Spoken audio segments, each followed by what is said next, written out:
महाराष्ट्र लोकसेवा आयोगाने मुख्य परीक्षा 2022 मधील पोलीस उपनिरीक्षक संवर्गाच्या शारीरिक चाचणीचा कार्यक्रम 15 एप्रिल ते 2 मे या कालावधीत आयोजित केला होता।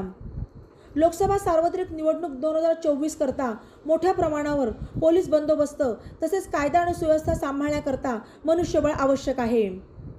या कारणांमुळे आवश्यक मनुष्यबळ उपलब्ध होऊ न शकल्याने शारीरिक चाचणीचा कार्यक्रम पुढे ढकलण्यात आला असल्याचे महाराष्ट्र लोकसेवा आयोगाने कळवले। पोलीस उपनिरीक्षक मुख्य परीक्षा 2022च्या शारीरिक चाचणीच्या कार्यक्रमाकरता पोलीस अधिकारी तसेच इतर मनुष्यबळ पुरवणे शक्य होणार नसल्याचे विशेष पोलीस उपमहानिरीक्षक यांनी कळवले असल्याने शारीरिक चाचणी पुढे ढकलण्यात आली आहे।